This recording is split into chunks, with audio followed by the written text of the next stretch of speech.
രാഷ്ട്രീയ സ്വയംസേവക സംഘത്തിൻ്റെ ശതാബ്ദി വർഷത്തിൽ ഭാരതമൊട്ടാകെ എല്ലാ പഞ്ചായത്തിലും മുനിസിപ്പാലിറ്റികളിലും ഇത്തരം ഹിന്ദു സമ്മേളനങ്ങൾ നടന്നുകൊണ്ടിരിക്കുകയാണ്. ശതാബ്ദി ഒരു വലിയ ഉത്സവമായി ആഘോഷിക്കാൻ പാടില്ല. വളരെ വലിയ പരിപാടികൾ അതിൻ്റെ ഭാഗമായി നടത്തണ്ട എന്ന് നമ്മൾ തുടക്കം മുതൽ തന്നെ നിശ്ചയിച്ചിരുന്നു. എന്നാൽ നമുക്കൊരു വലിയ തയ്യാറെടുപ്പ് ആവശ്യമാണ്. വരും കാലങ്ങളിൽ നമ്മുടെ നാട് എങ്ങനെ മുന്നോട്ട് പോകണം, അങ്ങനെ മുന്നോട്ട് പോകുന്ന നാടിന് കൃത്യമായ ദിശ നൽകുന്ന തരത്തിൽ നമ്മളൊരു വലിയ ശക്തി സംഭരിക്കേണ്ടതുണ്ട്. ആ ഉദ്ദേശത്തോടു കൂടി നിരവധി പരിപാടികൾ, ചെറിയ ചെറിയ പരിപാടികൾ, ആയിരക്കണക്കിന്, പതിനായിരക്കണക്കിന്, ലക്ഷക്കണക്കിന് പരിപാടികൾ നമ്മുടെ രാജ്യത്ത് നടന്നുകൊണ്ടിരിക്കുന്നുണ്ട്. അതിൽ സുപ്രധാനമായൊരു പരിപാടിയാണ് ഈ ഹിന്ദു ഏകതാ സമ്മേളനം.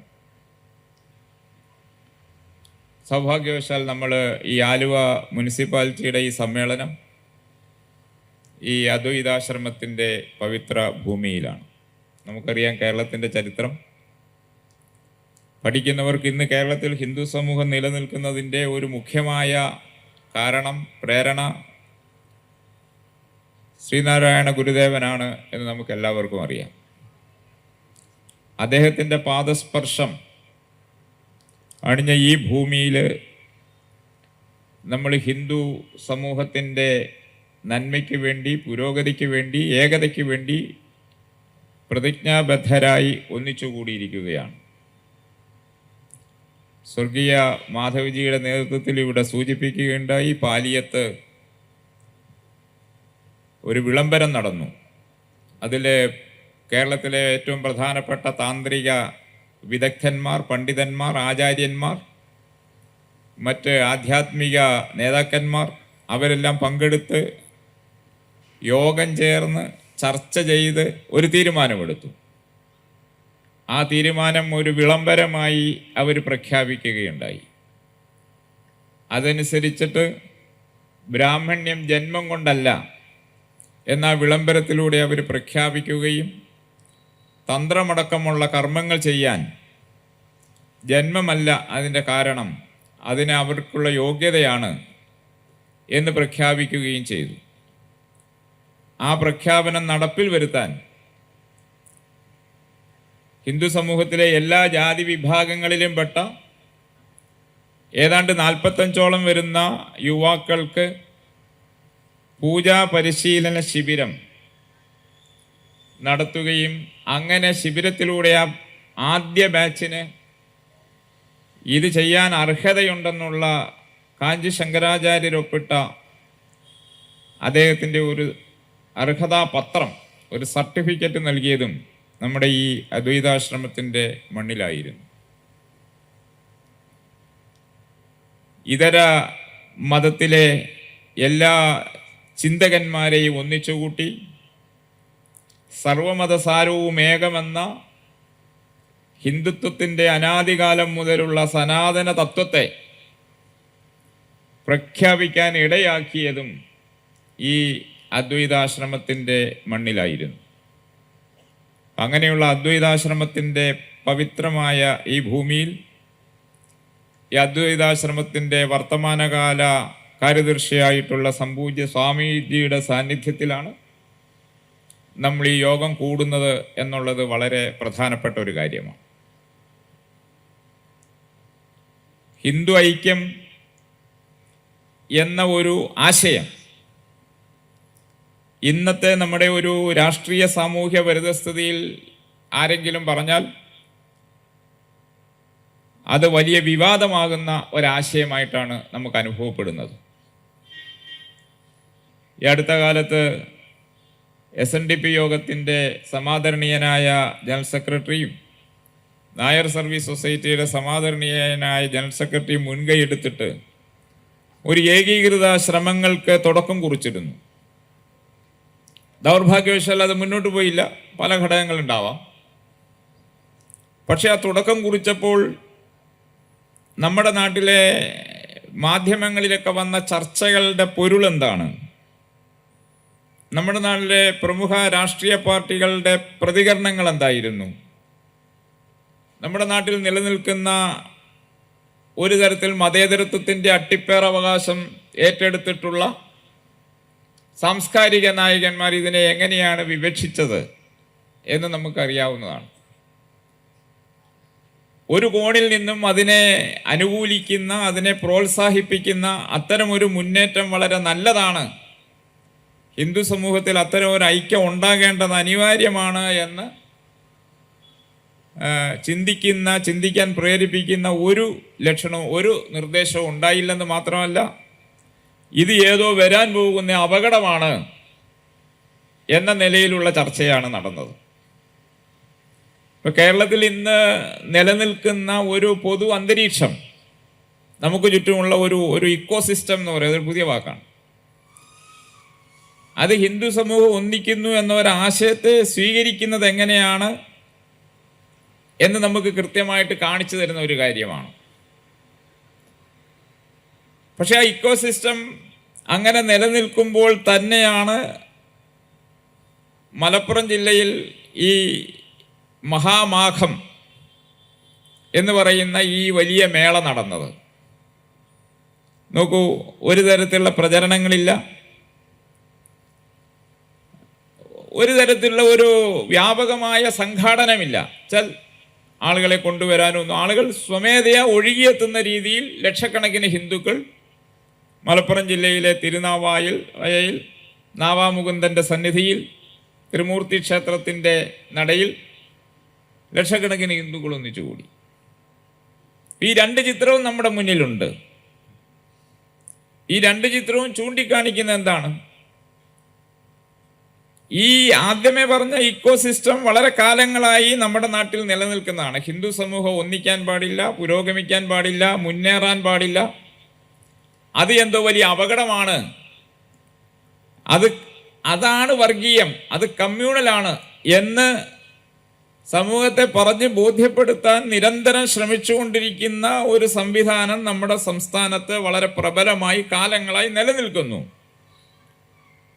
പക്ഷെ അത് നിലനിൽക്കുമ്പോൾ തന്നെ സർവ്വസാധാരണ ഹിന്ദുക്കൾ ഈ പ്രചരണ സംവിധാനങ്ങളുടെ എല്ലാം പിടിയിൽ നിന്ന്, നീരാളിപ്പിടുത്തത്തിൽ നിന്ന് വിമുക്തരായി യാഥാർത്ഥ്യം മനസ്സിലാക്കി ഉണർന്നു കഴിഞ്ഞു എന്നുള്ളതിൻ്റെ ഒരു തെളിവാണത്. അതുകൊണ്ടാണ് ഗ്രാമാന്തരങ്ങളിൽ നിന്ന് ഹിന്ദുക്കൾ ജാതി വ്യത്യാസം ഇല്ലാതെ ഈ മഹാമേളയിലേക്ക് ഒഴുകിയത്. ആരാണ് സംഘാടകൻ എന്ന് ചോദിച്ചാൽ ആർക്കും അറിയാത്ത രീതിയിലുള്ള ഒരു പരിപാടിയായിരുന്നു അത്. ആളുകൾ ഒന്നിച്ചു വരികയാണ്. ഇത് തന്നെയായിരുന്നു വർഷങ്ങളായി, കാലങ്ങളായി ഹിന്ദു സമൂഹത്തിൻ്റെ അനേകായിരം വർഷങ്ങളായി പ്രയാഗയിൽ നടക്കുന്ന കുംഭമേളയിലും സംഭവിച്ചുകൊണ്ടിരിക്കുന്നത്. കേരളത്തിൽ അനേകം വർഷങ്ങളായിട്ട് നടക്കാതിരുന്നത് വീണ്ടും നടന്നപ്പോൾ ഉണ്ടായതും ഈ മാറ്റമാണ്. അപ്പോൾ ഈ പരിശ്രമങ്ങളെല്ലാം നിൽക്കുമ്പോഴും കേരളത്തിലെ ഹിന്ദു സമൂഹത്തിനുള്ളൊരു വലിയ പരിവർത്തനം സംഭവിച്ചുകൊണ്ടിരിക്കുന്നു എന്നുള്ളതാണ്. വാസ്തവത്തിൽ ഹിന്ദു ഐക്യം അല്ലെങ്കിൽ ഒരു ഏകീകൃത ഹിന്ദു സമൂഹത്തിന് വേണ്ടിയുള്ള പരിശ്രമം ദീർഘനാളായി നമ്മുടെ നാട്ടിൽ നടന്നു വരുന്നുണ്ട്. ഏകീകൃത ഹിന്ദു സമൂഹം രൂപപ്പെട്ടു വരുന്നതിന് ഒട്ടേറെ തടസ്സങ്ങളുണ്ടായിരുന്നു, ഒട്ടേറെ വെല്ലുവിളികൾ ഉണ്ടായിരുന്നു. ഇന്നും ആ വെല്ലുവിളികൾ പല രൂപത്തിൽ നമ്മുടെ ഇടയിലുണ്ട്. പക്ഷെ മുമ്പുള്ളത് അത്രയും ശക്തമല്ല. അതിൽ നമ്മുടെ ഹിന്ദു സമൂഹത്തിൽ നിലനിന്നിരുന്ന ജാതി വ്യത്യാസങ്ങൾ, ഉച്ചനീചത്വങ്ങൾ, ജാതിയുടെ അടിസ്ഥാനത്തിലുള്ള ഉച്ചനീചത്വങ്ങൾ, ശ്രേണീബദ്ധമായ ജാതി ഘടന, അതുപോലെ അന്ധവിശ്വാസങ്ങൾ, അനാചാരങ്ങൾ, ഇതെല്ലാം കൂടി ചേർന്ന് ജീർണമായ ഒരു സാഹചര്യം കേരളത്തിൽ നിലനിന്നിരുന്നു. വളരെ ജീർണിച്ച ഒരു സാഹചര്യം നിലനിന്നിരുന്നു. ഹിന്ദു സമൂഹത്തിന് ഇനിയൊരു ഭാവിയില്ല.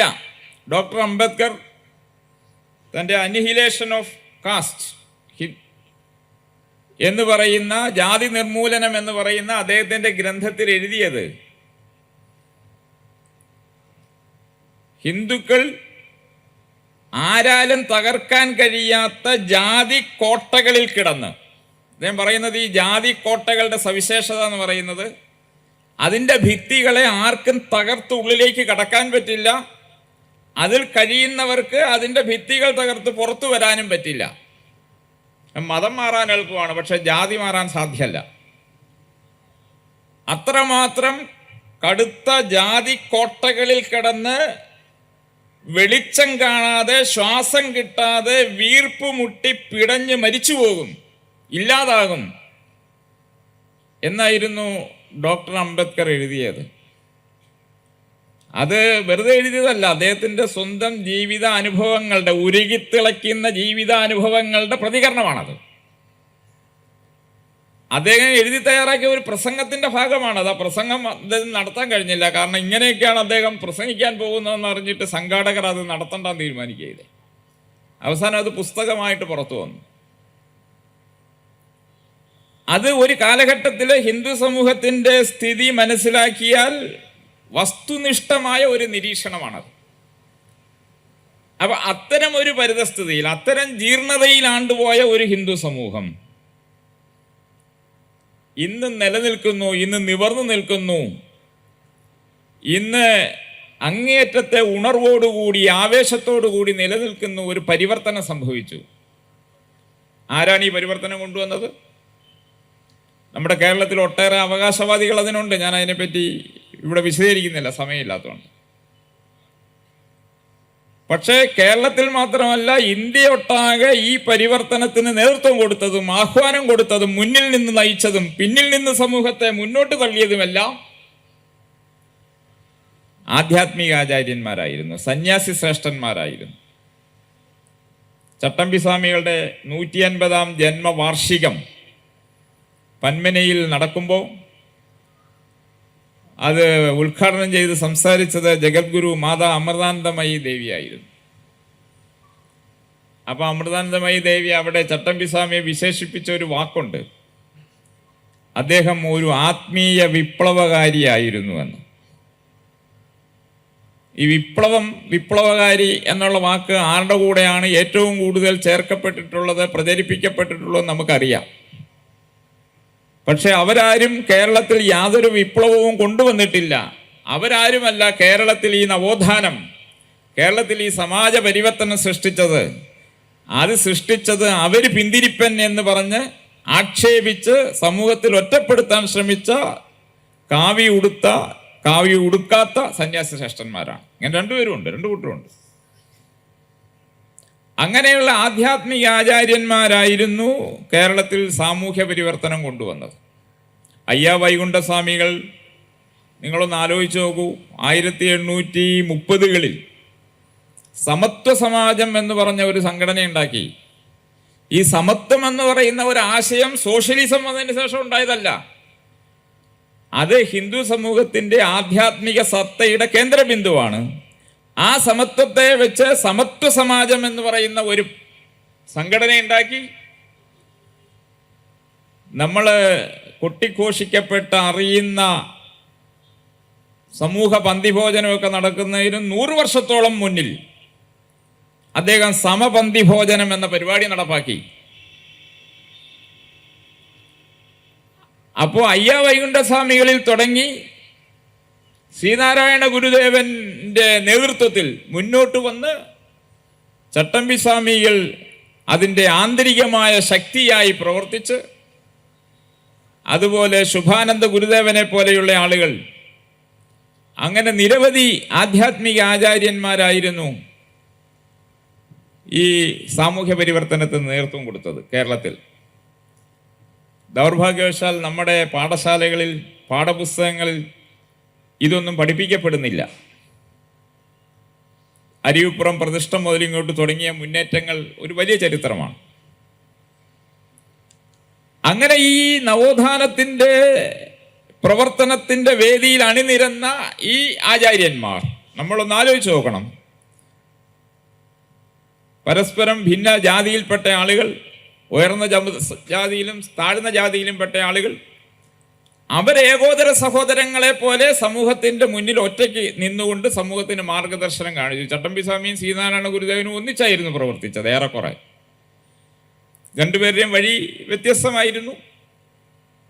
പക്ഷേ കേരളത്തിൽ ഒട്ടേറെ സ്ഥലങ്ങളിൽ അവർ ഒന്നിച്ച് യാത്ര ചെയ്തിട്ടുണ്ട്. പരസ്പരം അറിഞ്ഞു പ്രവർത്തിച്ചവരായിരുന്നു. ആ കാലത്ത് പ്രവർത്തിച്ചിരുന്ന നവോത്ഥാന നായകന്മാർ, അവരുടെ പ്രേരണയാൽ ഉയർന്നു വന്ന വലിയൊരു നവോത്ഥാന നായക നിര, മന്നത്ത് പത്മനാഭൻ, ടി കെ മാധവൻ, മഹാത്മാ അയ്യങ്കാളി, അവരും ഒന്നിച്ചാ പ്രവർത്തിച്ചത്. ഓരോരുത്തരും വേറെ വേറെ ജാതിയിൽ പ്രവർത്തിച്ചു. മന്നത്ത് പത്മനാഭൻ തൻ്റെ ജീവിത ചരിത്രത്തിൽ അദ്ദേഹം തന്നെ പറയുകയാണ്, അദ്ദേഹത്തിൻ്റെ ആത്മകഥയിൽ പറയുന്നുണ്ട്, ഞാനും ടി കെ മാധവനും നായരീഴവ സമുദായങ്ങളിൽ ഞങ്ങളുടെ സമുദായത്തിന് വേണ്ടി പ്രവർത്തിക്കുമ്പോൾ തന്നെ ഹൈന്ദവ ഐക്യത്തിന് വേണ്ടിയുള്ള പ്രവർത്തനത്തിൽ ഞങ്ങൾ രാമലക്ഷ്മണന്മാരെ പോലെ ഏകോദര സഹോദരന്മാരായിരുന്നു എന്ന് മാത്രമല്ല, ഹിന്ദു ഐക്യം ഞങ്ങൾക്ക് പ്രാണവായുവായിരുന്നു. ഹിന്ദു ഐക്യവേദിയുടെ ആദ്യത്തെ സംസ്ഥാന സമ്മേളനം ചാലക്കുടിയിൽ നടക്കുമ്പോൾ ഞാൻ സംഘടനാ സെക്രട്ടറിയാണ്.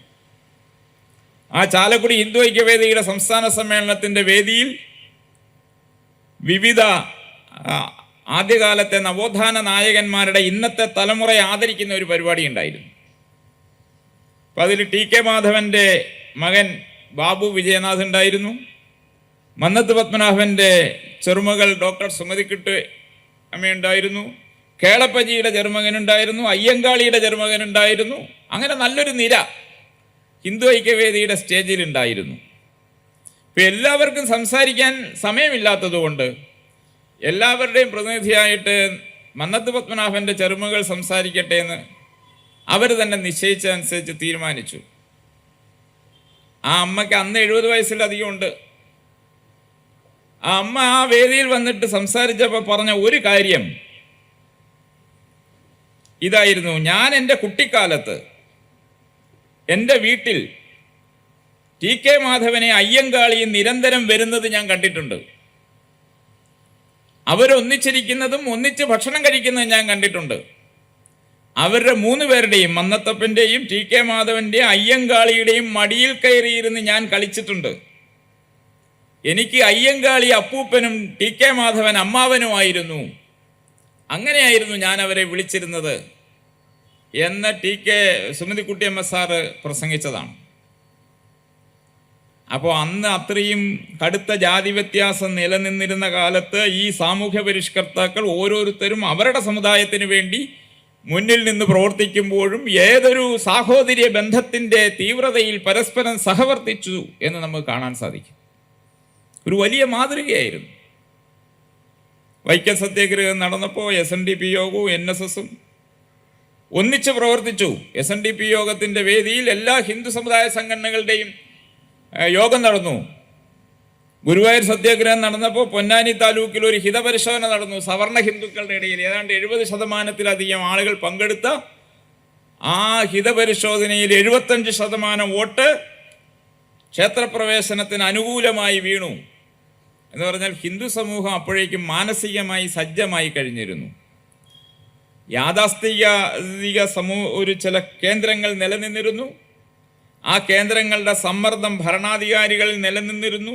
ഇതൊക്കെയാണെങ്കിലും സർവ്വസാധാരണ ഹിന്ദു സമൂഹം തയ്യാറായിരുന്നു. പെരിനാട് കലാപം നടക്കുമ്പോൾ അവിടെ നായർ സമാജവും പുലിയ സമൂഹവും തമ്മിൽ ഏറ്റുമുട്ടി.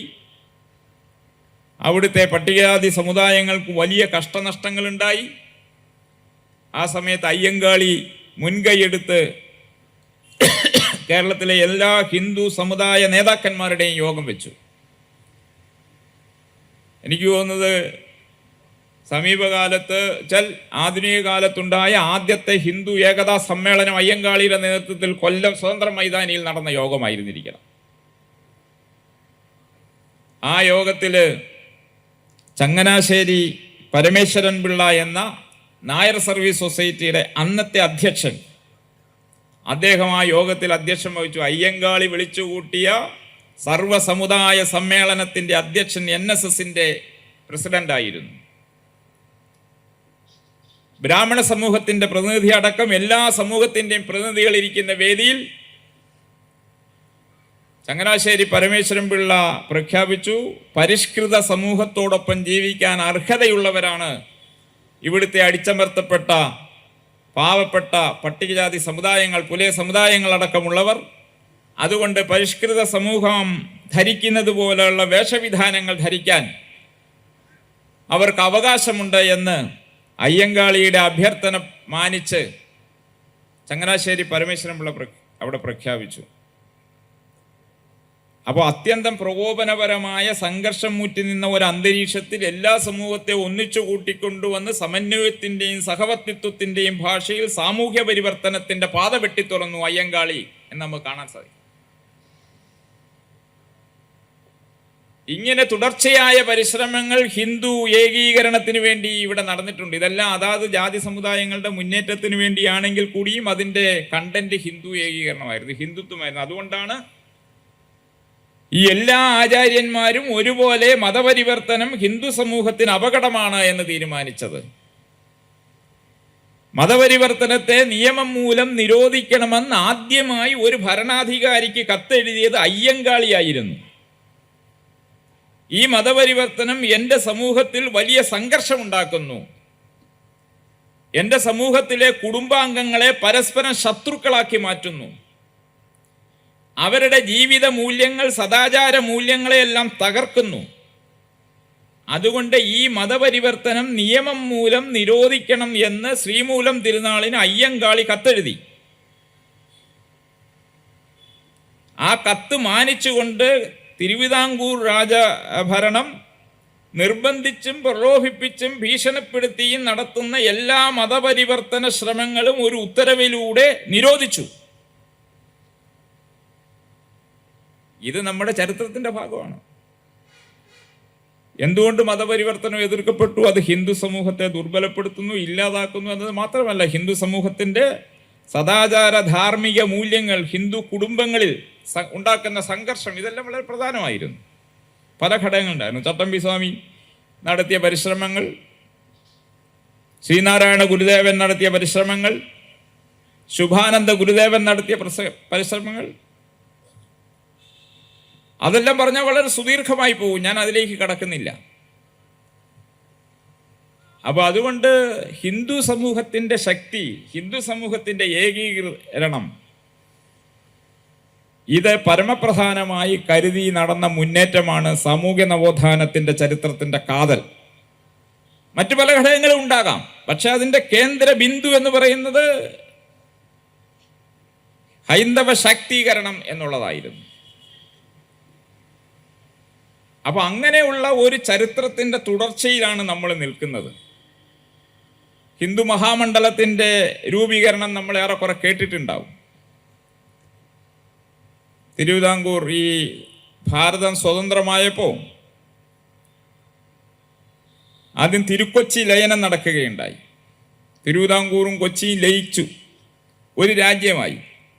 അതുവരെ രാജഭരണത്തിന് കീഴിൽ ഉണ്ടായിരുന്ന, രാജാവിൻ്റെ നേരിട്ടുള്ള ഭരണത്തിന് കീഴിൽ ഉണ്ടായിരുന്ന ക്ഷേത്രങ്ങളുടെ ഭരണവ്യവസ്ഥയ്ക്ക് ഒരു ബദൽ സംവിധാനം ഉണ്ടാക്കേണ്ടി വന്നു. ആ ബദൽ സംവിധാനമായിരുന്നു ദേവസ്വം ബോർഡ്. ആ ദേവസ്വം ബോർഡിന്റെ ആദ്യത്തെ പ്രസിഡന്റ് മന്നത്ത് പത്മനാഭനും ജനറൽ സെക്രട്ടറി ആർ ശങ്കറുമായിരുന്നു. ആർ ശങ്കരും മന്നത്ത് പത്മനാഭനും ചേർന്ന് ദേവസ്വം ബോർഡിന്റെ നേതൃത്വത്തിൽ കേരളത്തിലൊട്ടാകെ സഞ്ചരിച്ച്, തിരുവിതാംകൂറിലൊട്ടാകെ സഞ്ചരിച്ച് ഹിന്ദു സമൂഹത്തെ ഉണർത്താൻ വലിയ പരിശ്രമങ്ങൾ നടത്തി. അവര് എല്ലാ ജാതി സമൂഹങ്ങൾക്കും പഠിക്കാൻ പാകത്തിൽ വേദപാഠശാലകൾ തുറന്നു. അതായിരുന്നു ഏറ്റവും വിപ്ലവകരമായ കാര്യം. നമ്മൾ കേട്ടത് ശൂദ്രന്റെ കാതിൽ ഈയം ഉരുക്കി ഒഴിക്കും വേദം കേൾത്താൽ എന്നാണ്. പക്ഷേ ദേവസ്വം ബോർഡിന്റെ നേതൃത്വത്തിൽ മന്നത്ത് പത്മനാഭനും ആർ ശങ്കരും വന്ന ആദ്യ കാലയളവിൽ എല്ലാ സമുദായത്തിൽപ്പെട്ടവർക്കും പഠിക്കാൻ വേണ്ടിയുള്ള വേദപാഠശാലകൾ തിരുവല്ലയിലും തിരുവനന്തപുരത്തും തുറന്നു. കേരളത്തിലെ ക്ഷേത്രങ്ങളിലെല്ലാം ഹിന്ദു ഉണർവുണ്ടാക്കുന്ന തരത്തിലുള്ള ആധ്യാത്മിക സമ്മേളനങ്ങൾ ദേവസ്വം ബോർഡ് നടത്തി. ഹിന്ദുക്കളുടെ ഇടയിൽ പ്രവർത്തിക്കുന്ന സാംസ്കാരിക സംഘടനകൾ, അതുപോലെ കലാകായിക സംഘടനകൾ, അവർക്കെല്ലാം ദേവസ്വം ബോർഡ് ഗ്രാന്റ് നൽകി.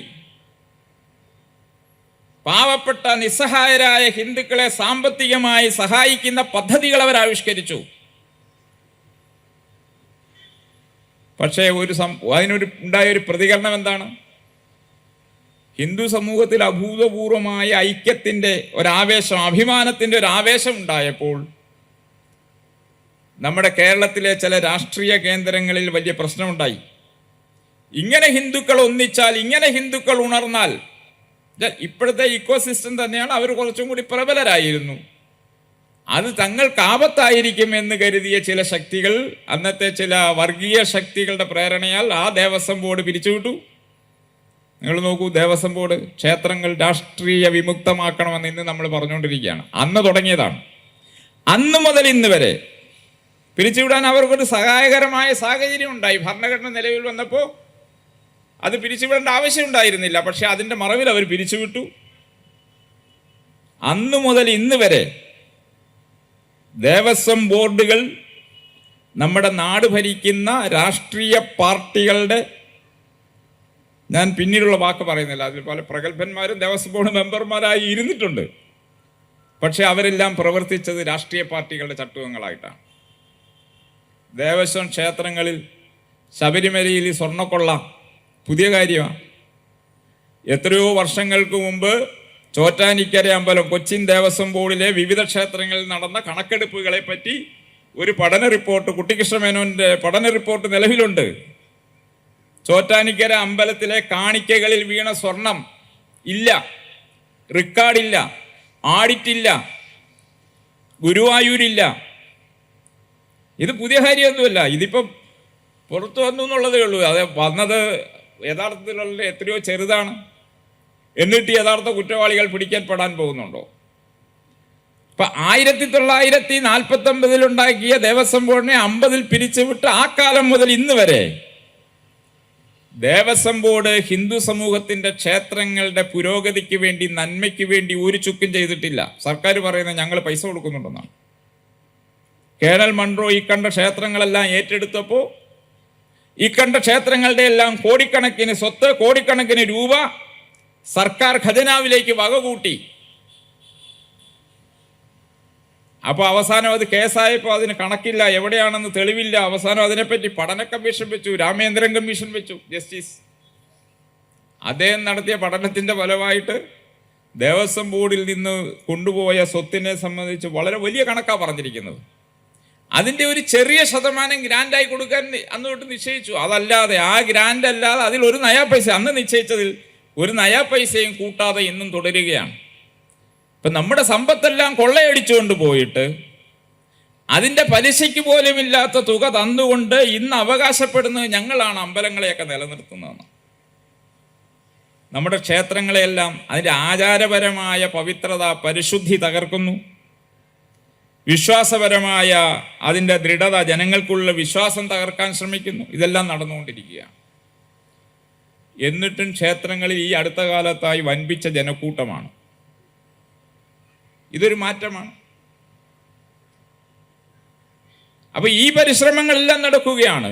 ഹിന്ദുക്കളുടെ ഇടയിൽ ഒരു മുന്നേറ്റം നടത്താൻ വേണ്ടി ദേവസ്വം ബോർഡിന്റെ നേതൃത്വത്തിൽ ഒരു മുന്നേറ്റം നടന്നപ്പോൾ ആ ദേവസ്വം ബോർഡ് പിരിച്ചുവിടുകയും മന്നത്ത് പത്മനാഭനെയും ആർ ശങ്കറിനെയും ഇന്ത്യൻ നാഷണൽ കോൺഗ്രസ് കറിവേപ്പില പോലെ ചവറ്റുകുട്ടയിലേക്ക് വലിച്ചെറിഞ്ഞു, പുറത്താക്കി. നിങ്ങളൊന്ന് ആലോചിച്ച് നോക്കൂ. ഇന്ത്യൻ നാഷണൽ കോൺഗ്രസ് അവരുടെ പാർട്ടിയിൽ നിന്ന് മന്നത്ത് പത്മനാഭനെയും ആർ ശങ്കറിനെയും പുറത്താക്കി. അന്നത്തെ വർഗീയ ശക്തികളുടെ സമ്മർദ്ദം കൊണ്ടാണ്. ആ ശക്തികളെ ഒന്നും ഞാനിവിടെ വിശദീകരിക്കുന്നില്ല, കാരണം നമുക്ക് ഒരുപാട് സമയമില്ല. അതിൽ പ്രകോപിതരായി അവർ തുടങ്ങിയതാണ് ഹിന്ദു മഹാമണ്ഡലം. ഹിന്ദു മഹാമണ്ഡലം തുടങ്ങി ചുരുങ്ങിയ സമയത്തിനുള്ളിൽ ശബരിമല ആക്രമിക്കപ്പെട്ടു. ശബരിമല ആക്രമിക്കപ്പെട്ടതിൻ്റെ പേരിൽ വലിയ സാമൂഹ്യ മുന്നേറ്റം നടന്നു. ഇങ്ങനെ ഒട്ടേറെ പരിശ്രമങ്ങളിലൂടെയാണ് ഹിന്ദു ഐക്യത്തിനുള്ള പ്രവർത്തനങ്ങൾ മുന്നോട്ട് പോയത്. പലതും വഴിയിൽ തടയപ്പെട്ടു. പക്ഷേ നടക്കുന്ന പരിശ്രമങ്ങൾക്കൊരു പ്രയോജനമുണ്ടല്ലോ. അതിൻ്റെ ഫലമായി ഒരു ഹിന്ദുത്വ ഭാവം ജനങ്ങളുടെ ഇടയിൽ വളരെ സജീവമായി നിലനിന്നിരുന്നു. അതിൻ്റെ തുടർച്ചയിലാണ് രാഷ്ട്രീയ സ്വയംസേവക സംഘത്തിൻ്റെ പ്രവർത്തനം വരുന്നത്. പിന്നീട് നിരവധി പരിശ്രമങ്ങൾ, പാലിയം വിളംബരം പോലെയുള്ള പരിശ്രമങ്ങൾ, പല പരിശ്രമങ്ങളും നമ്മുടെ നാട്ടിൽ ഹിന്ദു ഐക്യത്തിന് വേണ്ടി നടന്നിട്ടുണ്ട്. ഇന്നൊരു വലിയ പരിവർത്തനം, ആ പരിവർത്തനം മനസ്സിലാവാൻ തക്കവണ്ണം ചില ഉദാഹരണങ്ങൾ മാത്രം ഞാൻ പറയാം. ഒരുപാട് ദീർഘമായി നമുക്ക് പറയാൻ സമയമില്ല. നമ്മളൊന്ന് ആലോചിച്ച് നോക്കൂ. ഇവിടെ ശ്രീമതി അമ്പിളി സൂചിപ്പിക്കുകയുണ്ടായി രാമായണ മാസം.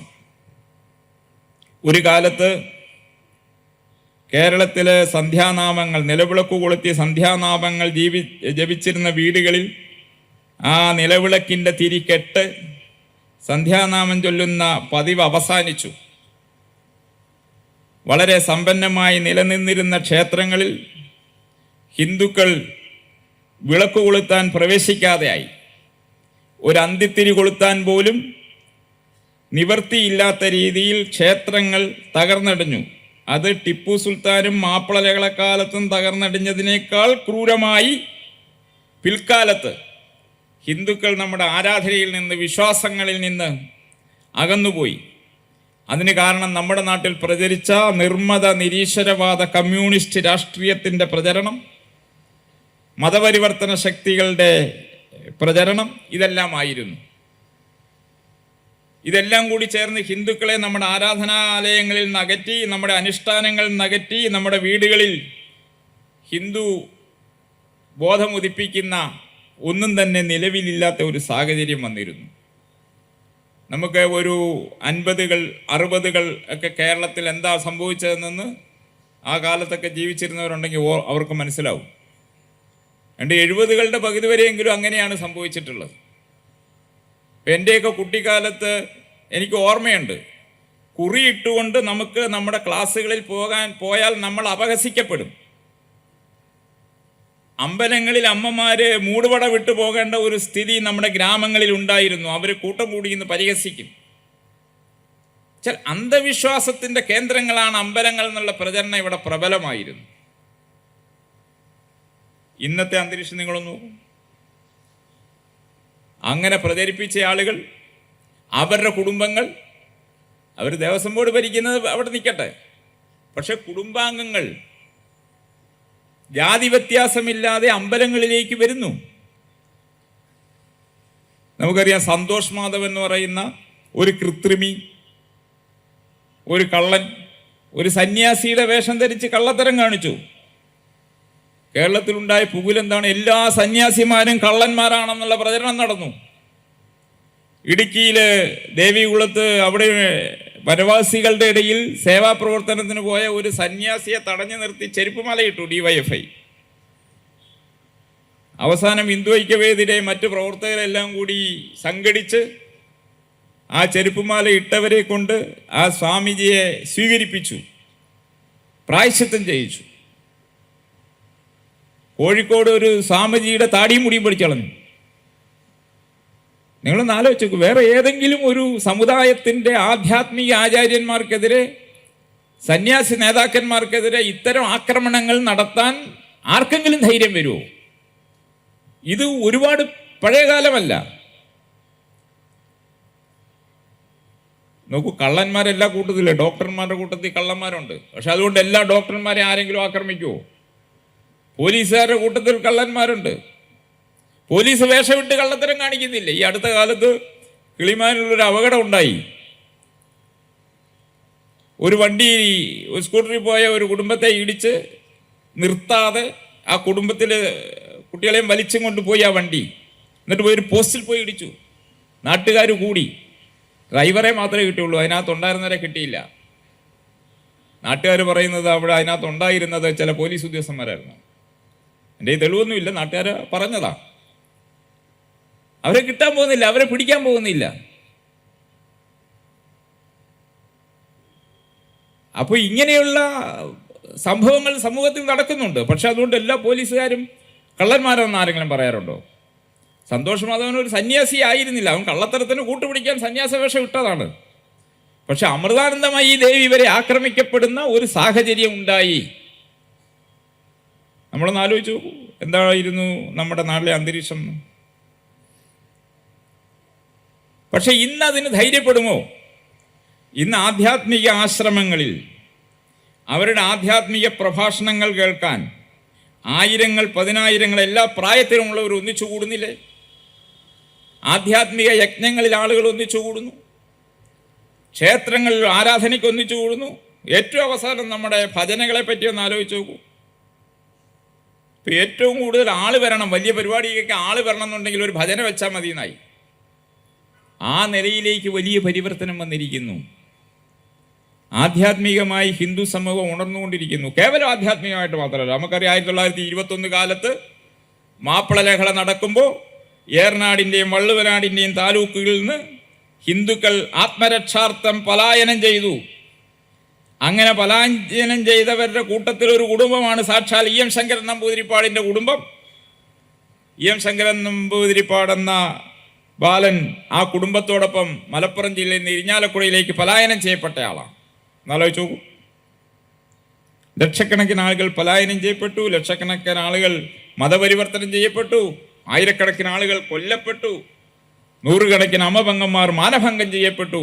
അതായിരുന്നു മാപ്പിള ലഹളയുടെ ഒരു ചിത്രം. അതിന് പിന്നെ ഒരുപാട് ചരിത്രവും വ്യാഖ്യാനമൊക്കെ പറയുന്നത്. ഞാൻ ഒരു ഇത് പറയാം. ആ പ്രദേശത്തെ ഹിന്ദുക്കൾ പലായനം ചെയ്തു. പക്ഷേ 2003 മാറാട് കടപ്പുറത്ത് മാപ്പിള ലഹളയ്ക്ക് സമാനമായ രീതിയിൽ വളരെ ആസൂത്രിതമായി പരിശീലനം സിദ്ധിച്ച കൊലയാളികൾ, വർഗീയവാദികൾ, മതഭ്രാന്തന്മാർ കടപ്പുറത്തെ ഹിന്ദുക്കളെ കടന്നാക്രമിക്കുകയും 8 ഹിന്ദുക്കൾ, മത്സ്യത്തൊഴിലാളികളായിട്ടുള്ള 8 ഹിന്ദുക്കൾ കൊല്ലപ്പെടുകയും ചെയ്തു. പക്ഷെ പലായനം ചെയ്തത് ആരാ? അവിടുത്തെ ഒരു ഹിന്ദു പോലും ആ തീരെ ഉപേക്ഷിച്ച് പോയില്ല. ഞങ്ങൾ ജനിച്ച് വീണ മണ്ണിൽ ജീവിച്ച് മരിക്കും എന്ന് പ്രതിജ്ഞയെടുത്തുകൊണ്ട് അവിടെ ഉറച്ചു നിന്നു. പക്ഷേ കൊലപാതകികളായ മതവിഭാഗക്കാർ കൂട്ടത്തോടെ അവിടെ നിന്ന് പലായനം ചെയ്തു. ഒരു ഹിന്ദു പോലും പോയില്ല. 21 ഉദാഹരണവും 2003 സാമൂഹ്യ മനഃശാസ്ത്രത്തിലുണ്ടായ പരിവർത്തനവും നമ്മളൊന്ന് താരതമ്യം ചെയ്താൽ മതി.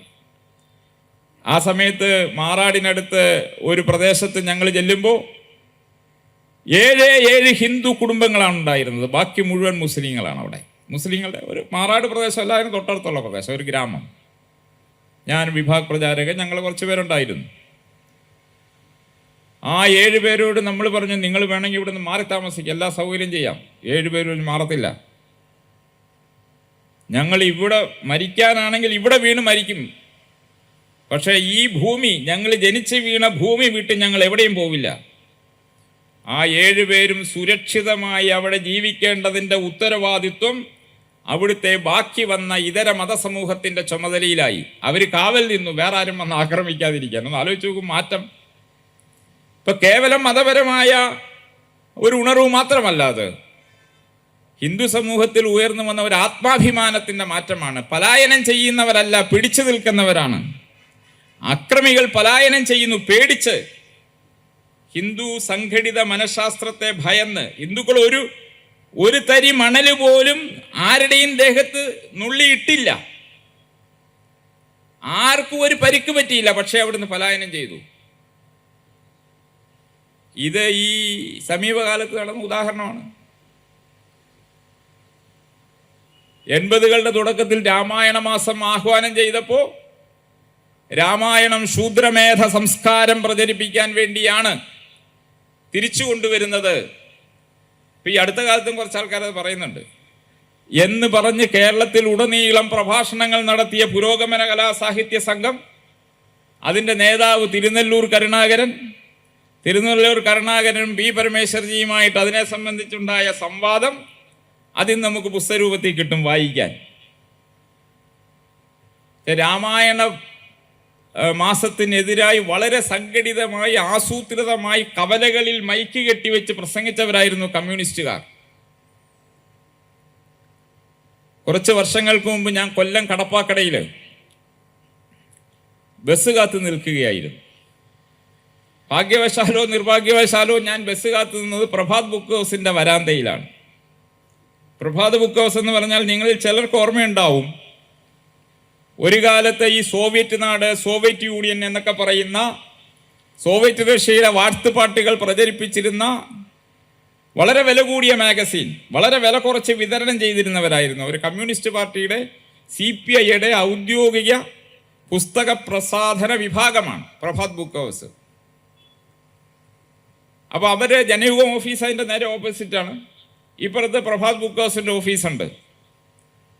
അപ്പം ഞാനൊരു കൗതുകത്തിന് വേണ്ടി ഒരു പുസ്തകശാലയായതുകൊണ്ട്, പുസ്തകം മേടിച്ചാലും ഇല്ലെങ്കിലും അതിൽ കൗതുകത്തിന് വേണ്ടി കയറുക നമ്മുടെ ഒരു ശീലമായതുകൊണ്ട് ഞാൻ ആ പുസ്തകശാലയിൽ കയറിയപ്പോൾ എന്നെ അത്ഭുതപ്പെടുത്തിയ ഒരു ചിത്രം ഉണ്ടായിരുന്നു. കാരണം അവരുടെ പുസ്തകശാലയുടെ അലമാരികളിൽ രാമായണം അട്ടിയട്ടിയായി വെച്ചിരിക്കുന്നു വിൽക്കാൻ.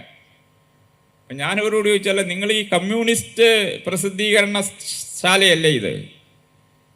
അപ്പം നിങ്ങൾ എങ്ങനെയാണ് ഈ രാമായണം വിൽക്കുക? നിങ്ങൾ രാമായണത്തിനെതിരല്ലേ എന്ന് ഞാൻ ചോദിച്ചു.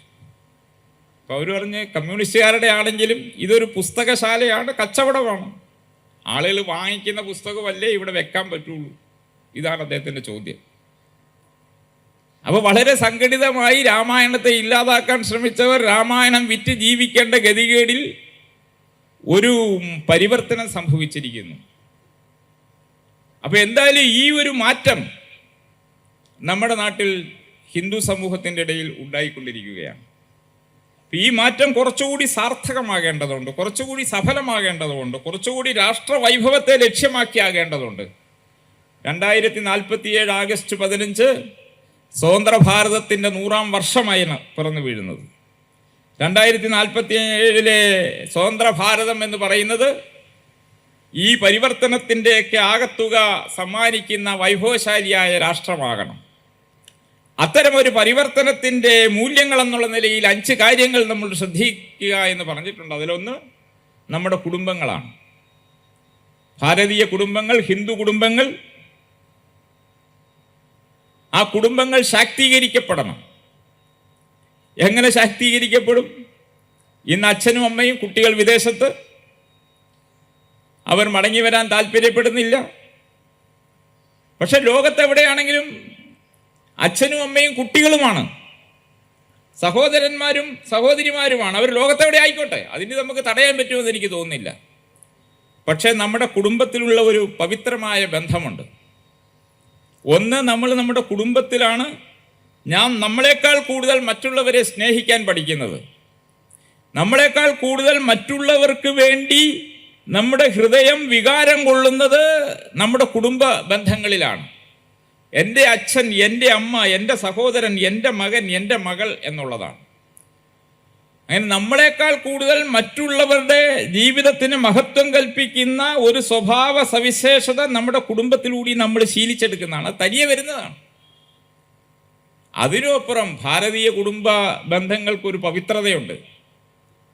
ശ്രീരാമൻ ജനിച്ചപ്പോൾ കൗസല്യ പ്രസവിച്ചു. ആ അമ്മ കുഞ്ഞിനെ നോക്കുമ്പോൾ അവിടെ കുഞ്ഞിനെ അല്ല കാണുന്നത്. നിങ്ങൾക്ക് എല്ലാവർക്കും അറിയാം, ചതുർബാഹുവായ മഹാവിഷ്ണു 1000 സൂര്യൻ്റെ ശോഭയോടുകൂടി ആ അമ്മയുടെ മുന്നിൽ കത്തിജ്വലിച്ച് നിൽക്കുകയാണ്. ആ മഹാവിഷ്ണുവിൻ്റെ അനുഗ്രഹം കൊണ്ട് മാത്രമാണ് അമ്മയ്ക്ക് ആ ചൈതന്യത്തെ കണ്ണു തുറന്ന് നോക്കാൻ പോലും സാധിക്കുന്നത്. അനേകായിരം യോഗികൾ 1000 വർഷം തപസ് ചെയ്താലും കാണാൻ കിട്ടാത്ത സാക്ഷാൽ ജഗദീശ്വരൻ അമ്മയുടെ മുന്നിൽ നിൽക്കുകയാണ്. ആ അമ്മ വിനയാന്വിതയായി കൈകൂപ്പി ആ ഈശ്വരൻ അമ്മയോട് ചോദിക്കുകയാണ്, അമ്മയ്ക്ക് എന്താണ് ആഗ്രഹം, എന്താണ് വേണ്ടതെന്നുള്ള ചോദ്യമാണ്. എന്തും കിട്ടും, എന്തും ലഭിക്കും. പക്ഷെ അവിടെയാണ് ഭാരതീയ മാതൃത്വം ശക്തിയോടുകൂടി ഉയർത്തെഴുന്നേറ്റത്.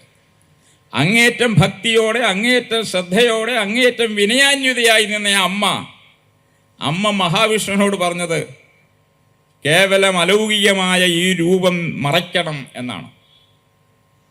എന്നാലോചിച്ച് നോക്കൂ, 1000 യോഗികൾ 1000 വർഷം തപസ് ചെയ്താൽ കാണാൻ കിട്ടാത്ത ആ ദൃശ്യം എൻ്റെ മുന്നിൽ നിന്ന് മറയ്ക്കണം എന്ന് ഒരു സ്ത്രീ പറയുകയാണ്.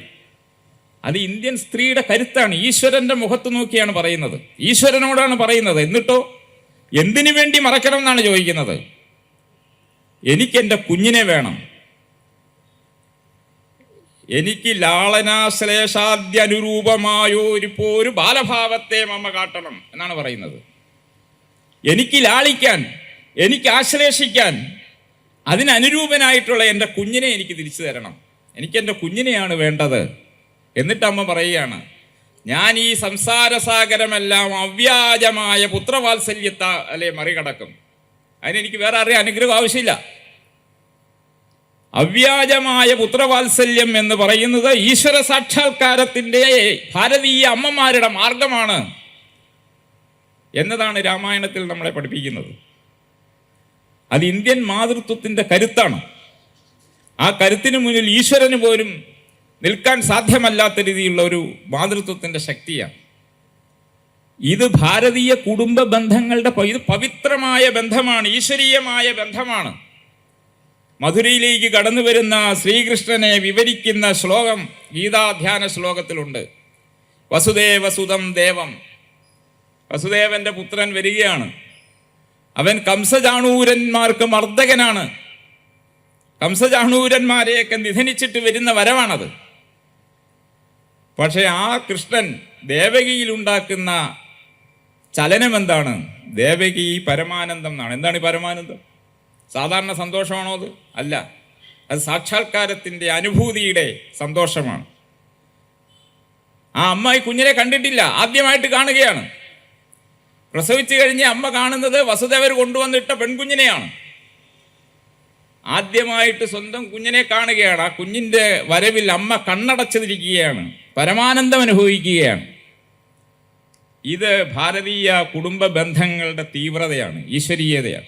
ആ പവിത്രത കുട്ടികൾ എവിടെ ആയിക്കോട്ടെ, എവിടെയെങ്കിലും ആകാം, പക്ഷെ ഈ ബന്ധങ്ങൾ അവരെ നമ്മളിലേക്ക് അടുപ്പിച്ചുകൊണ്ടിരിക്കണം.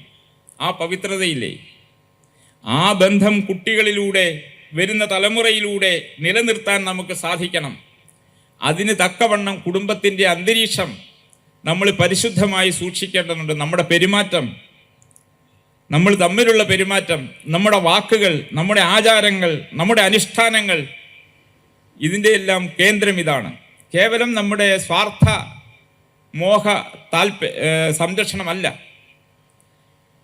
ഇത് ചിന്തിച്ചുകൊണ്ട് നാം നമ്മുടെ കുഞ്ഞുങ്ങളെ പറ്റി ചിന്തിക്കൂ.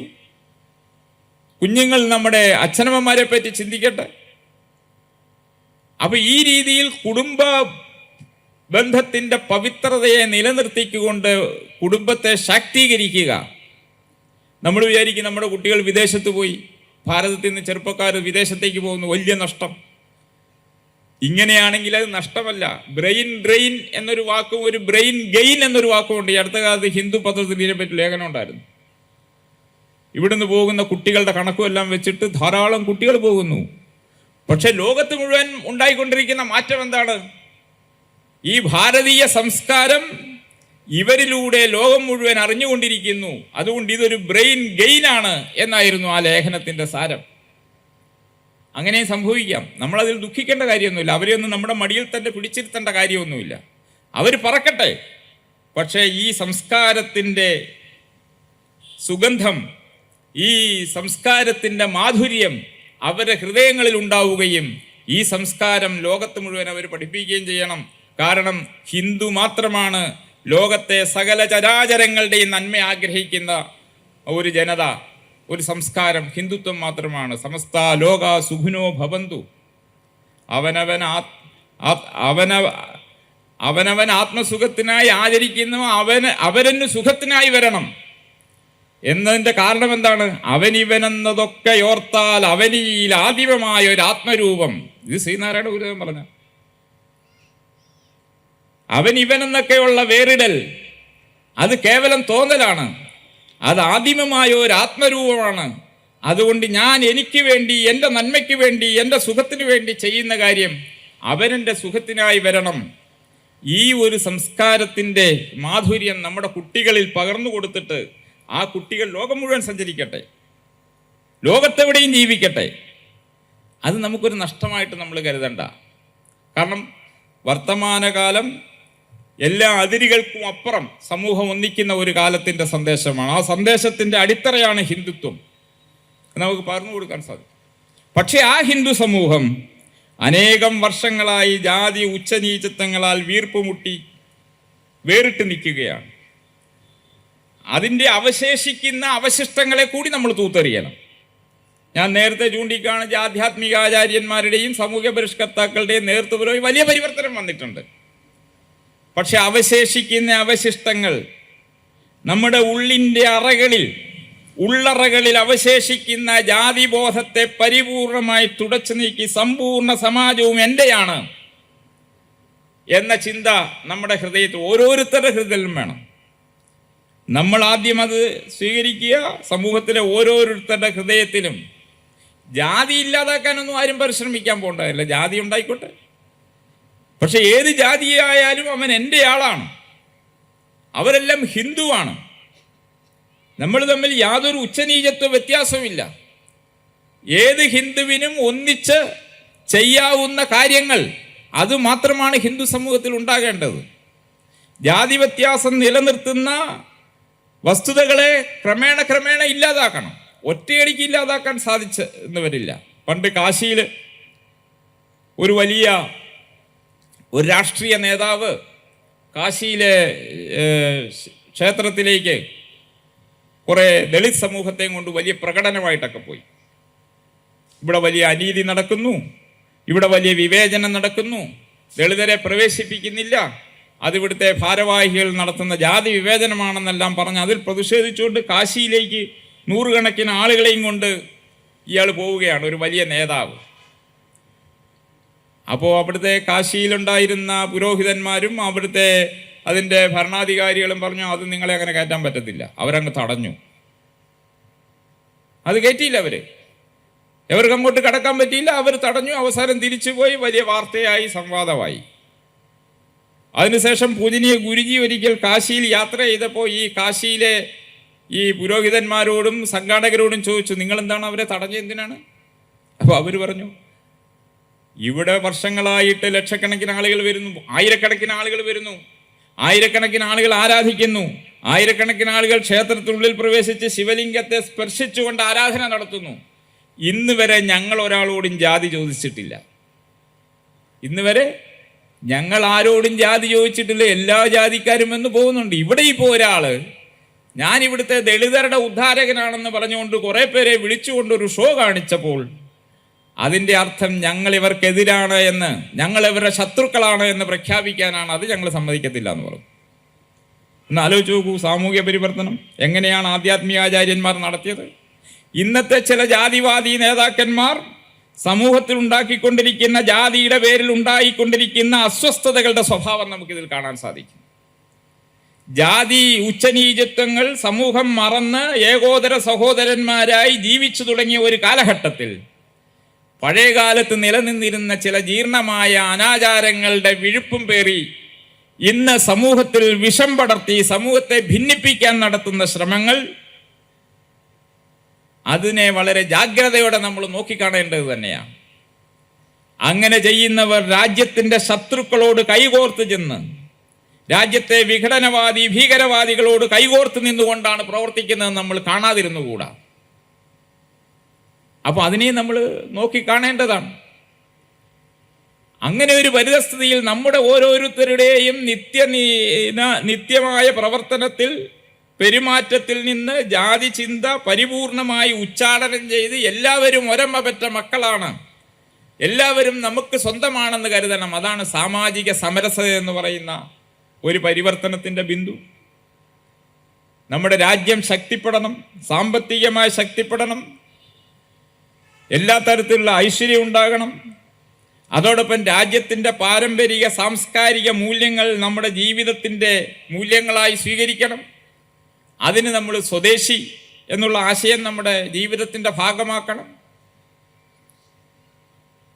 ഒരു രാജ്യം എന്നുള്ളത് പറയുന്നത് ഒരു സമൂഹ വ്യവസ്ഥയാണ്. ഒരു സമൂഹം കൂട്ടായി ജീവിച്ചു പോകാൻ വേണ്ടി സ്വീകരിച്ചിരിക്കുന്ന ഒരു ചട്ടക്കൂടാണ്, ഒരു ഫ്രെയിമാണ്, ഒരു വ്യവസ്ഥയാണ്.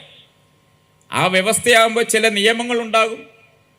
അത് പരസ്പരം സൗഹാർദ്ദത്തോടെ സമാധാനത്തോടെ സഹവർത്തിക്കുന്നതിന് വേണ്ടിയിട്ടുള്ള ചില നിയമങ്ങളാണ്. ആ നിയമങ്ങൾ നമ്മൾ പാലിക്കണം. നമ്മൾ ഓരോ സ്ഥലത്ത് പോകുമ്പോഴും എങ്ങനെ പെരുമാറണം, നമ്മൾ ഈ രാജ്യത്തെ പൗരന്മാരാണെന്നും ഇതര പൗരന്മാർക്ക് നമ്മളെപ്പോലെ ഇവിടെ ജീവിക്കാൻ അവകാശമുണ്ടെന്നുമുള്ള ബോധത്തോടെ പെരുമാറണം. അത് ഹോസ്പിറ്റലിൽ പോയാൽ, വിവാഹത്തിന് പോയാൽ, ക്ഷേത്രത്തിൽ പോയാൽ, എല്ലായിടത്തും ആ പെരുമാറ്റത്തിൽ അത് പ്രതിഫലിക്കണം. അതിനെയാണ് നമ്മൾ പൗരബോധം എന്ന് പറയുന്നത്. അതിലൊക്കെ അപ്പുറം സകല ചരാചരങ്ങളും ഈശ്വരൻ്റെ അവതാരങ്ങളാണ്. ഈശ്വരാം ശീശാവാസ്യമിതം സർവം യത്കിഞ്ച ജഗത്യാം ജഗത് എന്ന ഉപനിഷത്ത് വാക്യം നമ്മൾ പഠിച്ചിട്ടുണ്ട്. ആ കാഴ്ചപ്പാടിൽ നമുക്ക് ചുറ്റുമുള്ള പ്രകൃതിയെ നമ്മൾ നോക്കിക്കാണണം. ഈ പ്രകൃതി നമുക്ക് മാത്രം അവകാശപ്പെട്ടതല്ല, വരാൻ പോകുന്ന തലമുറകൾക്കും അവകാശപ്പെട്ടതാണ്. അങ്ങനെ വരാൻ പോകുന്ന തലമുറകളെയും കൂടി അതിൻ്റെ ഭദ്രതയും കൂടി മനസ്സിൽ കരുതിക്കൊണ്ട് പരിസ്ഥിതി അനുകൂലമായ ജീവിതം നമ്മൾ നയിക്കണം. പരിസ്ഥിതിയെ നശിപ്പിക്കുന്ന ദുഷിപ്പിക്കുന്ന കാര്യങ്ങളിൽ നിന്ന് വിട്ടുനിൽക്കണം. പരിസ്ഥിതിയെ പോഷിപ്പിക്കുന്ന രീതിയിൽ നമ്മൾ ചിന്തിക്കുകയും പ്രവർത്തിക്കുകയും ചെയ്യണം. പുരോഗതി പരിസ്ഥിതി സൗഹൃദപരമാകണം. ഇങ്ങനെ 5 കാര്യങ്ങളിൽ നമ്മുടെ ജീവിതത്തിൽ ഈ 5 കാര്യങ്ങൾക്കനുസൃതമായ മൂല്യങ്ങൾ സ്വീകരിച്ചുകൊണ്ട് ഒരു വലിയ പരിവർത്തനത്തിന് തയ്യാറാകണം. അത്തരം പരിവർത്തനത്തിലൂടെ 2047 ആഗസ്റ്റ് 15 എന്ന് പറയുന്ന സ്വതന്ത്ര ഭാരതത്തിൻ്റെ 100-ാം വർഷം ഉണർന്നെഴുന്നേൽക്കുന്ന രാഷ്ട്രം, ഉണർന്നെഴുന്നേൽക്കുന്ന ലോകത്തിൻ്റെ മാർഗദർശിയായ രാഷ്ട്രമായി തീരണം. ഭാരതമാതാവ്, ജഗത് മാതാവ്, ജഗദ്ഗുരുവായ ഒരു രാഷ്ട്രമായി തീരണം. അതിന് ഹിന്ദു ഐക്യം അനിവാര്യമാണ്. കാരണം ഹിന്ദു സമൂഹം മാത്രമാണ് ലോകത്തെ എല്ലാ സമൂഹത്തെയും നമ്മളെപ്പോലെ തന്നെ സ്നേഹിക്കുന്നത്. ഇവിടെ പറയേണ്ട ഏകം സത് വിപ്രാബുധാവന്തി, എല്ലാ ഈശ്വര വിശ്വാസങ്ങളെയും ലയിപ്പിച്ച് നമ്മൾ ഒന്നാണെന്ന് ചിന്തിക്കുന്ന ഒരു സിദ്ധാന്തം ഹിന്ദുവിൻ്റെതാണ് ഈ ലോകത്തുള്ളത്. അതുകൊണ്ട് അങ്ങനെയുള്ള ഹിന്ദു സമൂഹം ഐക്യത്തോടെ ശക്തിയോടെ ഉണർന്നെഴുന്നേൽക്കുമ്പോൾ, ഈ പറയുന്ന പരിവർത്തനത്തിന് നമ്മുടെ സ്വന്തം ജീവിതത്തെ സജ്ജമാക്കുമ്പോൾ സ്വാഭാവികമായി രാഷ്ട്രം വൈഭവശാലിയായി മാറും. അങ്ങനെ ഒരു വൈഭവശാലിയായ ഭാരതമാതാവ് എന്ന ലക്ഷ്യം സാക്ഷാത്കരിക്കുന്നതിന് ഏകീകൃത ഹിന്ദു സമൂഹം അനിവാര്യമാണ്. അതിനെല്ലാവരും സജ്ജരാകണമെന്ന് മാത്രം അഭ്യർത്ഥിച്ചുകൊണ്ട് ഞാൻ എൻ്റെ വാക്കുകൾ അവസാനിപ്പിക്കുന്നു. നമസ്കാരം.